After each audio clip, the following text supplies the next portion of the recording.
We are working very hard to make sure we keep guns out of the hands of insane people and those who are mentally sick and shouldn't have guns. But people have to remember, however, that there is a mental illness problem that has to be dealt with. It's not the gun that pulls the trigger. It's the person holding the gun. No real specifics there on gun restrictions from the president. That was last night at his rally in New Hampshire, just an emphasis on mental illness. And the Democrats on the House Judiciary Committee want us to know they're cutting short their summer recess and coming back to Washington early just to tackle the issue of gun violence. The truth is they're coming back September 4th when summer is over, but they want the credit for working. They want to put no fewer than 3 bills before the House for a vote. Again, the truth is nothing matters unless Mitch McConnell says it does, which brings us back to tonight. The last of the El Paso funerals and a heart-wrenching sight. When Antonio Bosco lost his wife in that Walmart shooting, he had no other living family in the world, and he was worried that no one would show up at her memorial, so he invited El Paso. And by all accounts, they showed up tonight, along with flowers from around the country and around the world. Michael Moore is back with us. And, Michael, it strikes me that unlike coastal Democrats, you are driving distance away from a Bass Pro Shops and a Cabela's. And you know from gun culture, you know your way around Mitch McConnell. What's the least we can expect from Washington on guns?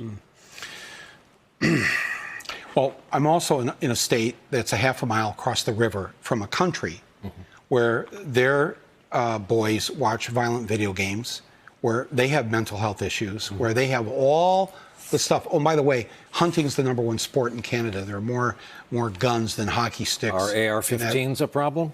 No, because they don't allow this. And to get to be able to have a gun, a certain kind of gun in Canada, you have to have your wife, your girlfriend, and your ex-wife all have to sign a piece of paper saying that you're not a violent person and you can have a gun.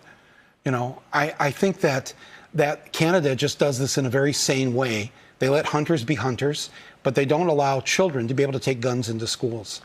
That was a very sad thing that you just showed there from El Paso. How will this end? You know, I made Bowling for Columbine. This is like 20 years ago. Well, 20 years ago. Yeah. And we started the afternoon. We came in, we saw it on the news that morning, and we were working on it that afternoon. And I thought, we've got to, because this was the first, we've got to make sure this never happens again. And not only did that movie not stop it, nothing has stopped it. It's only gotten worse. The good news is that 78% of the American people do not own a gun. 78%. But there's 320 million guns in this country, and 3% of the population owns 160 million of them. This is a dangerous situation. We're going to have to face it down sooner or later. But this is just one of so many problems that whether it's climate change, whether it's this, you know, I was thinking about this earlier today because Peter Fonda passed away today.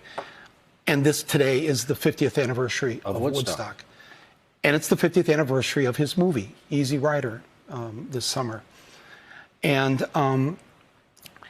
you know, the baby boom generation, the 60s generation, 60s and 70s generation, our promise to the next generation was, we're going to leave you a better world than the one we inherited.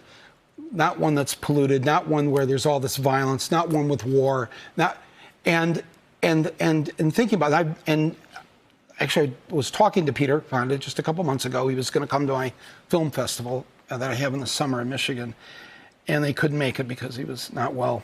And it's that sense of now, as we get older, how do we feel that this is the world we've left behind? You can hear that baton being passed. Well, we have ruined it for these kids. We have choked the planet to death. We send them in a debtor's prison when they graduate from college. They're in debt then for the next 20 or 30 years in ways that we weren't when we went to college. All these things that we didn't fix, and that I think everybody over the age of 50 has to redouble their efforts to turn this thing around. All these things can be fixed There's good news around the corner, but we have to go and get it. It won't happen on its own. It'll all be better in Greenland.